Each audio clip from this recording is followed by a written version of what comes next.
Praise the Lord. Good morning. கர்த்தர் நல்லவர், அவர் கிருபை என்றும் உள்ளது. எபிரேயர் 3ஆம் அதிகாரம் 14ஆம் வசனம்.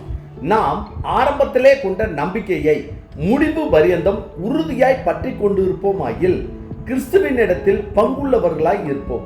எபிரேயர் 3ஆம் அதிகாரம் 14ஆம் வசனம். ஒரு மனிதன் மற்றொரு மனிதனிடத்தில், அதாவது ஒரு ஆண் மற்றொரு ஆணிடம் அல்லது ஒரு ஆண் ஒரு பெண்ணிடம் என்று வைத்துக் கொண்டோமானால் அவர்களின் நம்பிக்கை முடிவு பரியந்தம் இருந்தால்தான் உறவு என்பது உறுதிப்படும். அந்த உறவில் அவரவரின் பங்கு உரிமைப்படும், உறுதிப்படும்.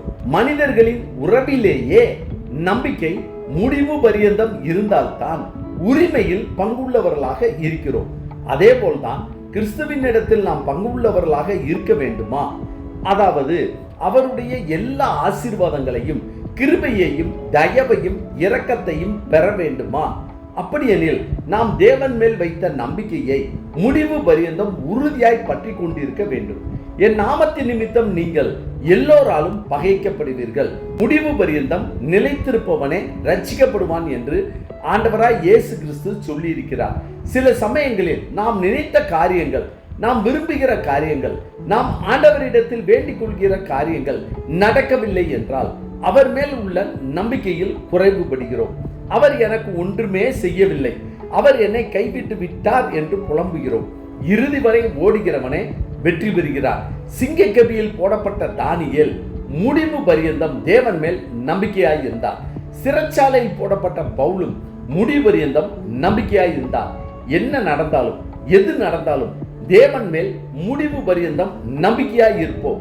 நாம் நம்புவது தேவனாலே ஆகும். எனவே அவருடைய ஆசீர்வாதத்தில் பங்குள்ளவர்களாய் இருக்க தேவன் மேல் முடிவு பரியந்தம் நம்பிக்கை உள்ளவர்களாய் இருப்போம். ஆமென். ஜெபிப்போமா.